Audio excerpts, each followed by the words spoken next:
Hello, it's James, and yesterday Wizkids announced that in Heroclix, not our game, I know, but bear with me, they're going to have a 2021 rotation and also create a Silver Age format.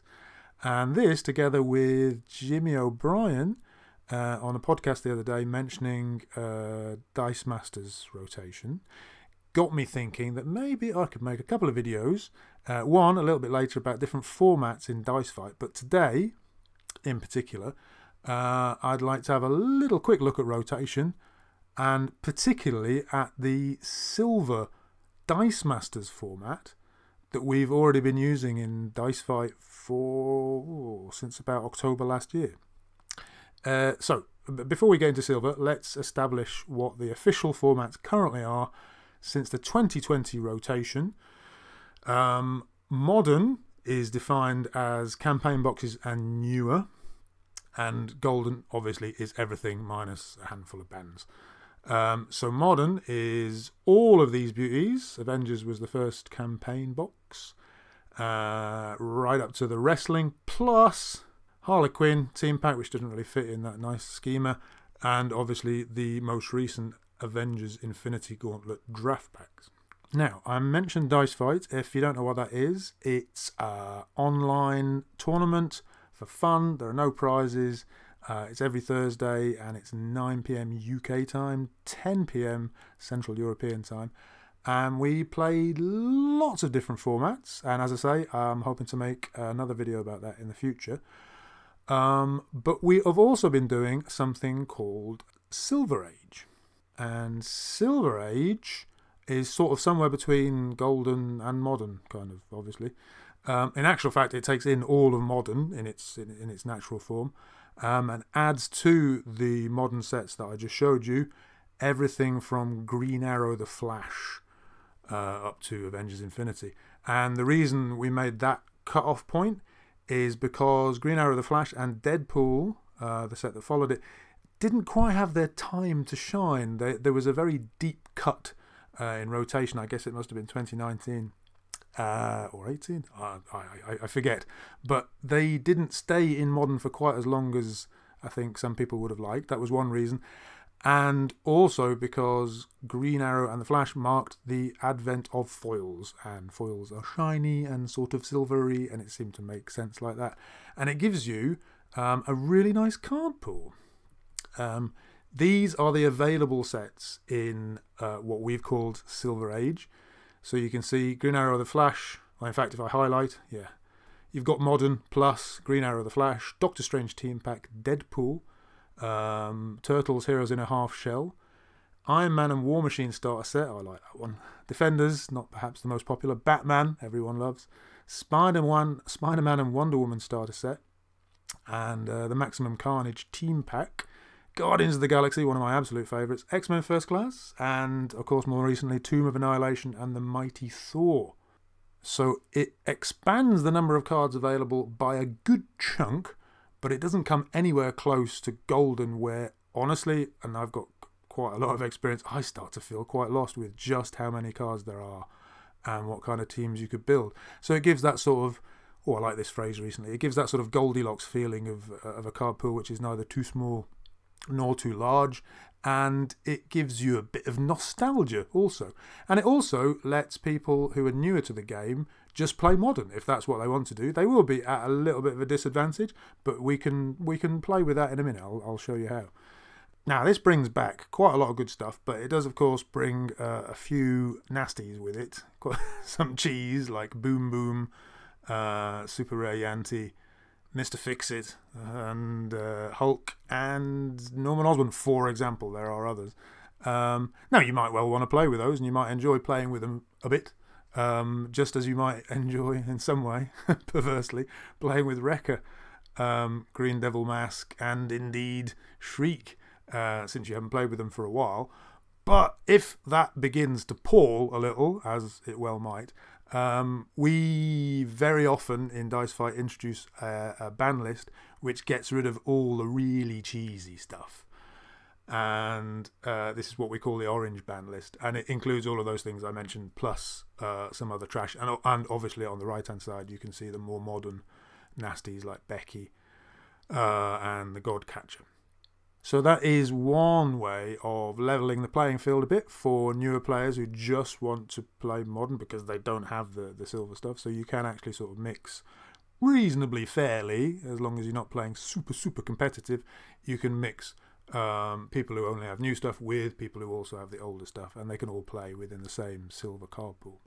And it produces some interesting teams. I've got a few from previous dice fights. This was Nick Wiley's, I think, and this is a sort of recast on Shadow Meld's old, this sort of Immortal team, which you can look into yourself. But basically, Hela gives Immortal to all of your characters, and then Jane Foster gives you discounts, and Nick has added Asuka maybe, to this for even more discounts, and then Yarnborn, which gives your Immortal characters +2 attack and +2 defense and Overcrush.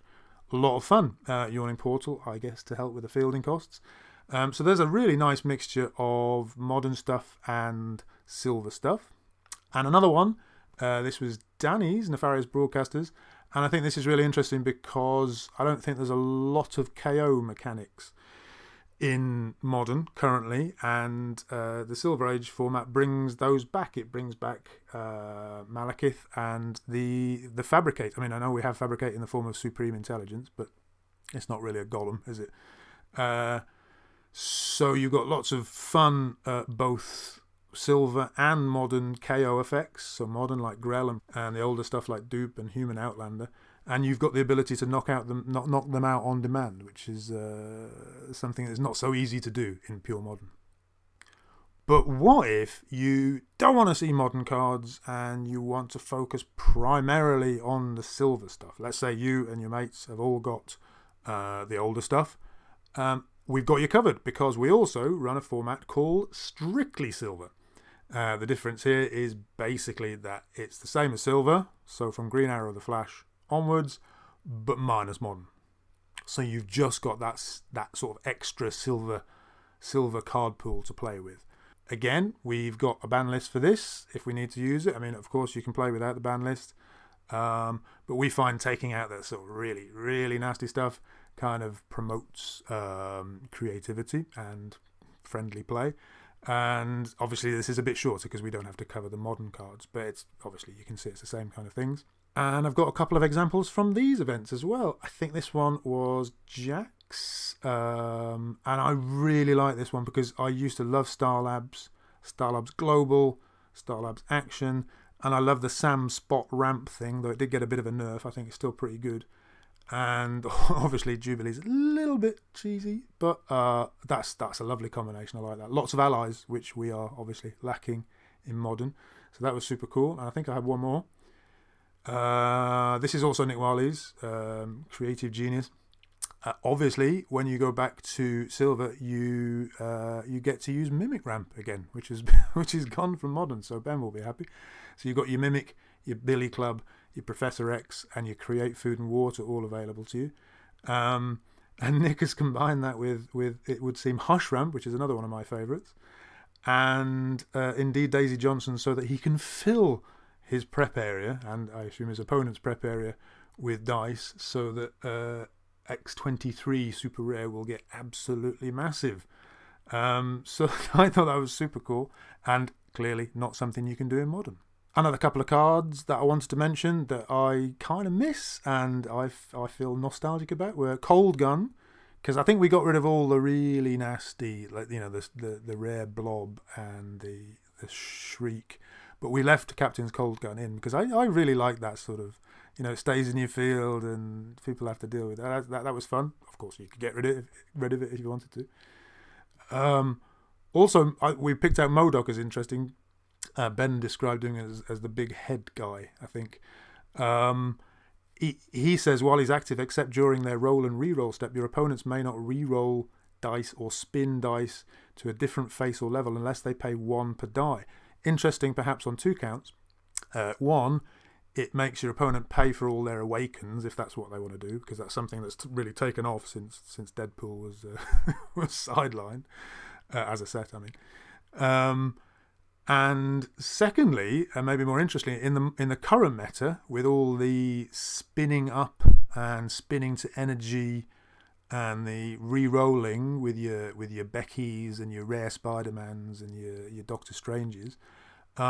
If you have this on your team, then in order to do any of those things, you would actually have to pay. And since, and correct me if I'm wrong, but since your opponent can't force you to pay a cost, that, I think, tell me in the comments if I've made a mistake, but that should nerf, if you have it on your team, it would nerf an opposing Becky and Super Rare Spider-Man and stuff like that. So that might be really interesting. Really interesting synergies that you wouldn't necessarily expect when you sort of reintroduce the old stuff. And I think I had one more. Oh yeah, okay. So Gorilla Grodd, the uncommon, which while active, all of your character dice gain Overcrush. This was on Isaac's Dark Grodd team, along with Dark Side Super Rare, which you saw on a previous team, and that just brings back happy memories. I used to that was when I first started watching, not playing, but watching Dice Masters back in the day, and you know, come on, can't really beat Grodd, and his modern dice are not purple with yellow bananas, so you know that's reason alone for having a Silver Age format. Okay, hope that's been useful. We've looked at a couple of different card pools, the regular silver with everything since Green Arrow the Flash onwards, and then the strictly silver, which is the same thing but without modern. Do let me know in the comments if you think that would be a good idea for Dice Masters, and also what cards have I not mentioned that you would really like to play with again, and maybe what synergies can you spot between stuff that is currently not in modern but would be in silver. That would be really interesting, I think. Okay, thank you very much. Please do go and check out our webpage. You can find all the information about Dice Fight. Remember, it's on a Thursday. There's a little widget on the Dice Fight page which will tell you what time it is where you are, and there's also information about all the different formats that we have, and hopefully I'll get to do that second video about those formats soon. Thank you very much for listening. Please like, subscribe, comment, and do stuff like that. Take care, and bye-bye.